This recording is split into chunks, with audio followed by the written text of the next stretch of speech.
ओम शांति। 13 अप्रैल 2024। बाबा के महावाक्य। मीठे बच्चे, बाबा 21 जन्म के लिए तुम्हारी दिल ऐसी बहला देते हैं जो तुम्हें दिल बहलाने के लिए मेले, मलाखड़े आदि में जाने की दरकार नहीं। प्रश्न। जो बच्चे अभी बाप के मददगार बनते हैं उनके लिए कौन सी गारंटी है? उत्तर। श्रीमत पर राजधानी स्थापन करने में मददगार बनने वाले बच्चों के लिए गारंटी है कि उन्हें कभी काल नहीं खा सकता। सतयुगी राजधानी में कभी अकाले मृत्यु नहीं हो सकती है।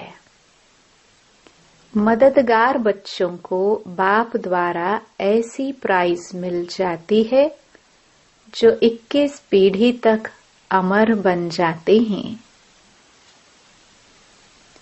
ओम शांति। बने बनाए सृष्टि चक्र अनुसार कल्प पहले मुहाफिक शिव भगवान वाच। अब अपना परिचय तो बच्चों को मिल गया, बाप का भी परिचय मिल गया। बेहद के बाप को तो जान लिया और बेहद के सृष्टि के आदि मध्य अंत को भी जान लिया। नंबरवार पुरुषार्थ अनुसार कोई अच्छी रीति जान जाते हैं जो फिर समझा भी सकते हैं, कोई अधूरा कोई कम। जैसे लड़ाई में भी कोई कमांडर चीफ, कोई कैप्टन, कोई क्या बनते हैं। राजाई की माला में भी कोई साहूकार प्रजा, कोई गरीब प्रजा नंबरवार हैं। बच्चे जानते हैं बरोबर हम खुद श्रीमत पर, सृष्टि पर श्रेष्ठ राजधानी स्थापन कर रहे हैं। जितनी जितनी जो मेहनत करते हैं उतनी उतनी बाप से प्राइज मिलती है। आजकल शांति के लिए राय देने वाले को भी प्राइज मिलती है। तुम बच्चों को भी प्राइज मिलती है। वह उनको नहीं मिल सकती। उनको हर चीज अल्पकाल के लिए मिलती है। तुम बाप की श्रीमत पर अपनी राजधानी स्थापन कर रहे हो, सो भी 21 जन्म 21 पीढ़ी के लिए गारंटी है। वहां बचपन व जवानी में काल खाता नहीं। यह भी जानते हो न मन न चित्त था हम ऐसे स्थान पर आकर बैठे हैं जहां तुम्हारा यादगार भी खड़ा है, जहां 5000 वर्ष पहले भी सर्विस की थी। दिलवाड़ा मंदिर, अचल घर, गुरु शिखर हैं। सतगुरु भी ऊंचे ते ऊंच तुमको मिला है, जिसका यादगार बनाया हुआ है। अचलगर का भी राज तुम समझ गए हो। वह हुई घर की महिमा। तुम ऊंच ते ऊंच पद पाते हो अपने पुरुषार्थ से। यह है वंडरफुल तुम्हारा जड़ यादगार। वहां ही तुम चैतन्य में आकर बैठे हो। यह सब है रूहानी कारोबार जो कल्प पहले चली थी। उनका पूरा यादगार यहाँ है। नंबर 1 यादगार है। जैसे कोई बड़ा इम्तिहान पास करता है तो उनके अंदर खुशी रौनक आ जाती है।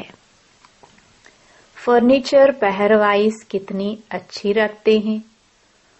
तुम तो विश्व के मालिक बनते हो। तुम्हारे से कोई भेंट कर नहीं सकता। यह भी स्कूल है। पढ़ाने वाले को भी तुम जान गए हो। भगवानुवाच। भक्ति मार्ग में जिसको याद करते हो, पूजा करते हो, कुछ भी पता नहीं पड़ता। बाप ही सम्मुख आकर सब राज समझाते हैं, क्योंकि यह यादगार सब तुम्हारे पिछाड़ी की अवस्था के हैं। अभी रिजल्ट नहीं निकली है। जब तुम्हारी अवस्था संपूर्ण बन जाती है, उनका फिर भक्ति मार्ग में यादगार बनता है। जैसे रक्षाबंधन का यादगार होता है।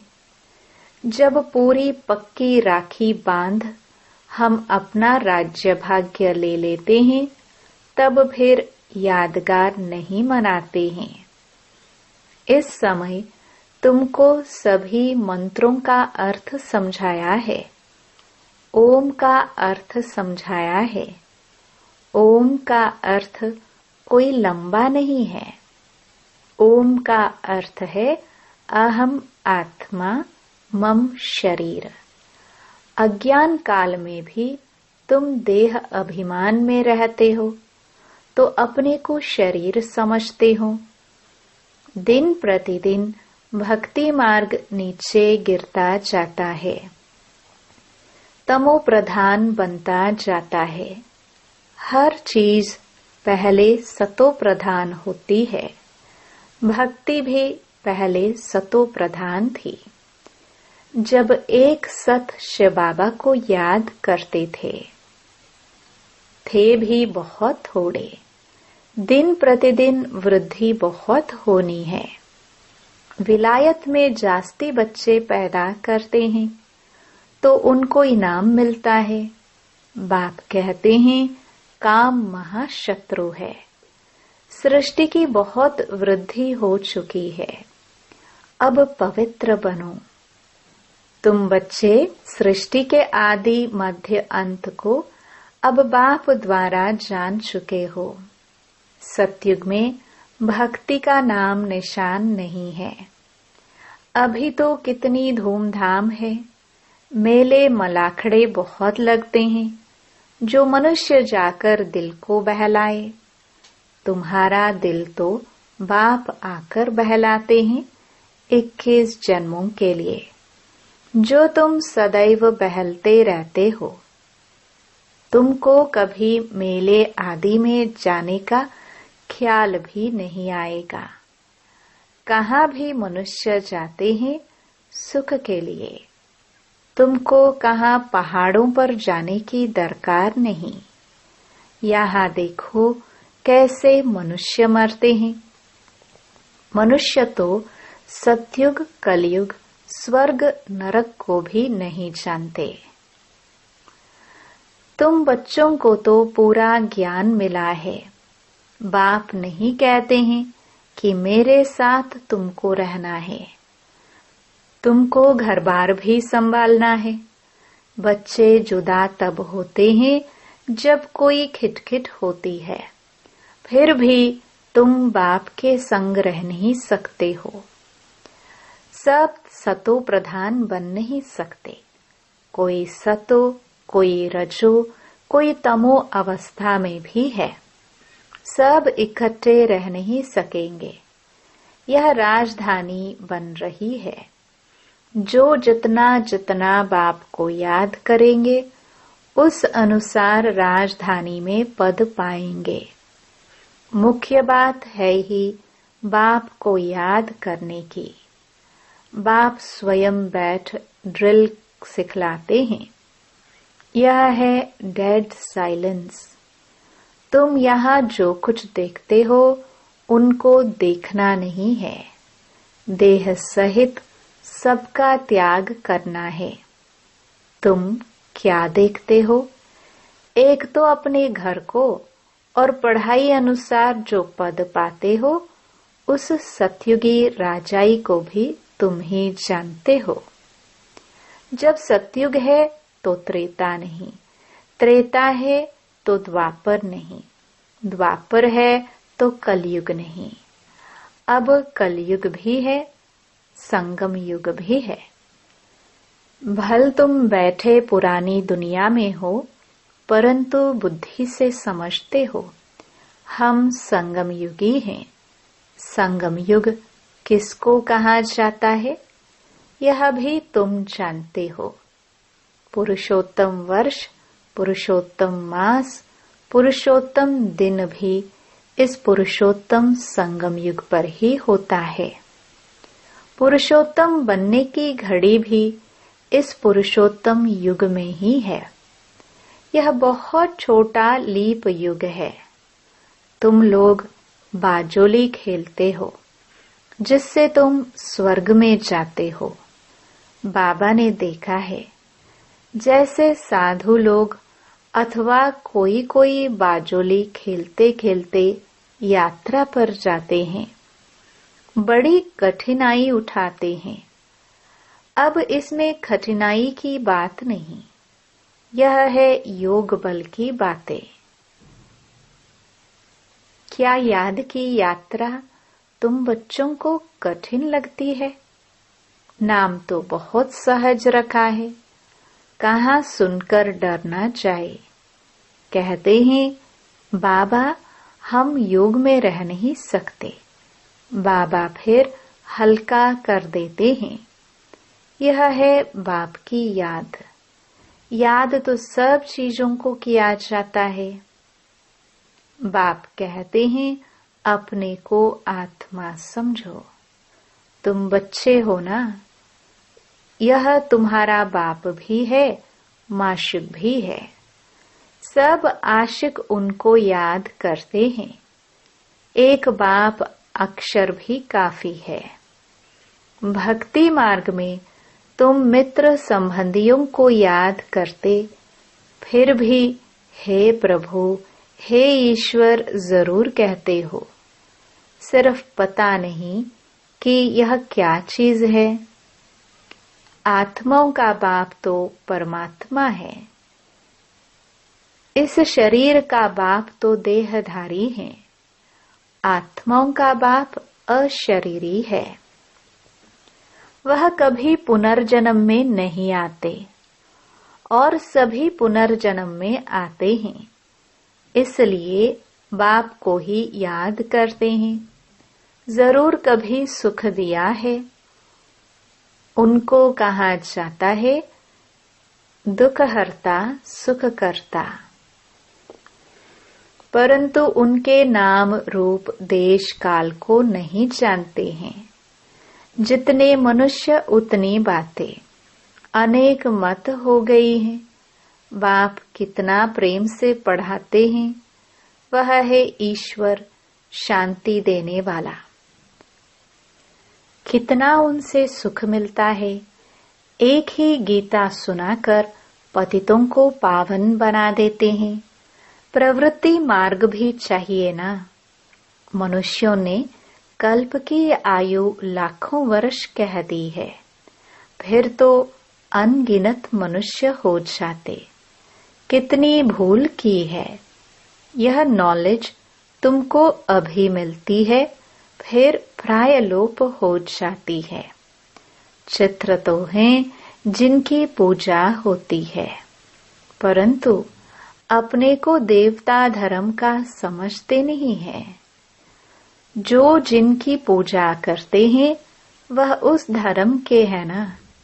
यह समझ नहीं सकते कि हम आदि सनातन देवी देवता धर्म के हैं, उनकी ही वंशावली हैं। यह बाप ही समझाते हैं। बाप कहते हैं तुम पावन थे, फिर तमो प्रधान बन पड़े हो। अब पावन सतो प्रधान बनना है। क्या गंगा स्नान से बनेंगे? पतित पावन तो बाप है। वह जब आकर रास्ता बताए तब तो पावन बने। पुकारते रहते हैं परंतु जानते कुछ भी नहीं। आत्मा पुकारती है ऑर्गन्स द्वारा कि हे पतित पावन बाबा, हमको आकर पावन बनाओ। सब पतित हैं, काम चिता पर जलते रहते हैं। यह खेल ही ऐसा बना हुआ है। फिर बाप आकर सबको पावन बना देते हैं। यह बाप संगम पर ही समझाते हैं। सतयुग में होता है एक धर्म, बाकी सब वापस चले जाते हैं। तुम ड्रामा को समझ गए हो, जो और कोई नहीं जानते। इस रचना का आदि मध्य अंत क्या है, ड्यूरेशन कितना है, यह तुम ही जानते हो। वह सब हैं शूद्र, तुम हो ब्राह्मण। तुम भी जानते हो नंबरवार पुरुषार्थ अनुसार। कोई गफलत करते हैं तो उनके रजिस्टर से दिखाई पड़ता है कि पढ़ाई कम की है। कैरेक्टर्स का रजिस्टर होता है, यहाँ भी रजिस्टर होना चाहिए। यह है याद की यात्रा, जिसका कोई को भी पता नहीं है। सबसे मुख्य सब्जेक्ट है याद की यात्रा। अपने को आत्मा समझ बाप को याद करना है। आत्मा मुख से कहती है, हम एक शरीर छोड़ दूसरा लेते हैं। यह सब बातें यह ब्रह्मा बाबा नहीं समझाते हैं, परंतु ज्ञान सागर परमपिता परमात्मा इस रथ में बैठकर सुनाते हैं। कहा जाता है गौमुख। मंदिर भी यहाँ बना हुआ है जहाँ तुम बैठे हो। जैसे तुम्हारी सीढ़ी है, वैसे वहाँ भी सीढ़ी है। तुमको चढ़ने में थकावट नहीं होती है। तुम यहाँ आए हो बाप से पढ़कर रिफ्रेश होने के लिए। वहाँ गोरख धंधा बहुत रहता है, शांति से सुन भी नहीं सकेंगे। संकल्प चलता रहेगा, कोई देख न ले, जल्दी घर जाऊं, कितना ओना, चिंता रहता है। यहाँ कोई भी ओना नहीं, जैसे हॉस्टल में रहते हैं। यहाँ ईश्वरीय परिवार हैं। शांति धाम में भाई भाई रहते हैं। यहाँ है भाई बहन, क्योंकि यहाँ पाठ बजाना है तो भाई बहन चाहिए। सतयुग में भी तुम ही आपस में भाई बहन थे। उनको कहा जाता है अद्वैत राजधानी। वहाँ लड़ाई झगड़ा कुछ भी नहीं होता।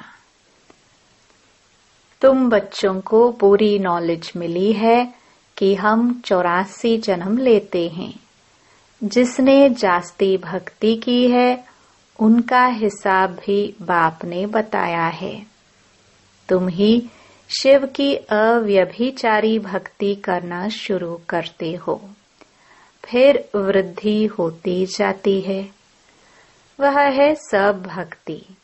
ज्ञान तो एक ही होता है। तुम जानते हो हमको शिव बाबा पढ़ाते हैं। यह ब्रह्मा तो कुछ भी नहीं जानते थे। जो ग्रेट ग्रेट ग्रैंडफादर था वह इस समय यह बने हैं, फिर मालिक बनते हैं। तत्वम एक तो मालिक नहीं बनेंगे ना। तुम भी पुरुषार्थ करते हो। यह है बेहद का स्कूल। इसकी ब्रांचेस ढेर होंगी, गली गली घर घर में हो जाएंगे। कहते हैं हमने अपने घर में चित्र रखे हैं। मित्र संबंधी आदि आते हैं तो उनको समझाते हैं। जो इस झाड़ के पत्ते होंगे वह आ जाएंगे। उन्हों के कल्याण के लिए तुम करते हो। चित्रों पर समझाना सहज होगा। शास्त्र तो ढेर पढ़े हैं, अब सब भूलने हैं। बाप है पढ़ाने वाला, वही सच्चा ज्ञान सुनाते हैं। अच्छा। मीठे मीठे सिखिलदे बच्चों प्रति माता पिता बाप दादा का याद प्यार और गुड मॉर्निंग। रूहानी बाप की रूहानी बच्चों को नमस्ते। धारणा के लिए मुख्य सार। पहला, डेड साइलेंस की ड्रिल करने के लिए यहाँ जो कुछ इन आंखों से दिखाई देता है उसे नहीं देखना है। देह सहित बुद्धि से सबका त्याग कर अपने घर और राज्य की स्मृति में रहना है। दूसरा, अपने कैरेक्टर्स का रजिस्टर रखना है। पढ़ाई में कोई गफलत नहीं करनी है। इस पुरुषोत्तम संगम युग पर पुरुषोत्तम बनना और बनाना है। वरदान, सदा सर्व प्राप्तियों से भरपूर रहने वाले हर्षित मुख हर्षित चित्त भव। जब भी कोई देवी या देवता की मूर्ति बनाते हैं तो उसमें चेहरा सदा हर्षित दिखाते हैं, तो आपके समय के हर्षित मुख रहने का यादगार चित्रों में भी दिखाते हैं। हर्षित मुख अर्थात सदा सर्व प्राप्तियों से भरपूर। जो भरपूर होता है वही हर्षित रह सकता है। अगर कोई भी अप्राप्ति होगी तो हर्षित नहीं रहेंगे।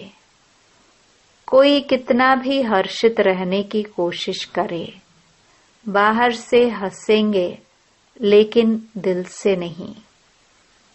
आप तो दिल से मुस्कुराते हो क्योंकि सर्व प्राप्तियों से भरपूर हर्षित चित्त है। स्लोगन, पास विद ऑनर बनना है तो हर खजाने का जमा खाता भरपूर हो। ओम शांति।